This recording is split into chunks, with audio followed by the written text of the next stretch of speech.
អូនចូលមកអង្រួនដួងចិនតាំងតែពីថ្ងៃយើងជួបគ្នាដំបូងបងចង់សាងការទាំងតងជាមួយនឹងអូនឲ្យបានយូរចង់ឈប់វេលាឲ្យនៅត្រឹមនេះបញ្ឈប់ឱកាសនេះពេលយើងសំឡឹងមើលក្នុងកែភ្នែកគ្នាហើយបញ្ជូនសញ្ញាថាបងស្នេហ៍អូនតែពេលនេះសូបានក៏បានរលាយក្នុងមួយព្រេងភ្នែក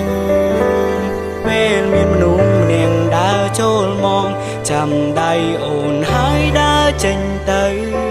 មិនចង់ជំទងចិនខ្លួនឯងដែលវាស្នេហ៍អូនមិនឲ្យស្នេហ៍អូនពីបានឹងធ្វើទៅរួញព្រោះចិននេះលងសែនជ្រៅហើយពីបាជិះមកវិញចាំបាច់ជំទងចិនខ្លួនឯងបិទភ្នែកហើយត្រឡប់ក្រោយបែរចិនថាមិនកើតអីចាំតុងជាក្តីសុំទិញទួចដែលស្នេហ៍អូនបងគិតថាអូននឹងមកតែម្នាក់ឯងដើរតែម្នាក់ឯងមិនធ្លាប់គិតសងអូនមានម្ចាស់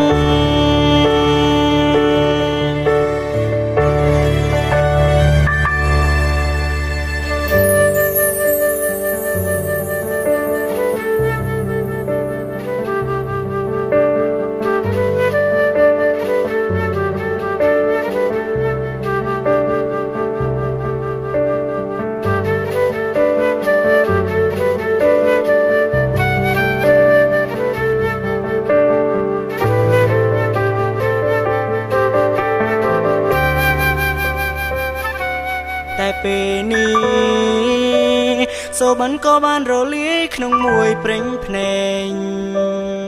ពេលមានមនុស្សម្នាក់ដើរចូលមកចាំដៃអូនហើយដើរចេញទៅមិនចង់ជំទងចិនខ្លួនឯងដែលវាស្នេហ៍អូនមិនឲ្យស្នេហ៍អូនពីបាននឹងធ្វើទៅរួញព្រោះចិននេះលំសានជ្រៅហើយពីបាជិះមកវិញចាំបាច់ជំទងចិនខ្លួនឯងបិទភ្នែកហើយត្រឡប់ក្រោយបែរចិនថាមិនកើតអីចាំតុងជាក្តីសុំទិញទួចដែលស្នេហ៍ចំជំទងចិនខ្លួនឯងដែលវាស្នេហ៍អូនមិនឲ្យស្នេហ៍អូនពីបាននឹងធ្វើទៅរួញព្រោះចិននេះលងសែនជ្រៅហើយពីបាជិះមកវិញចាំបាច់ជំទ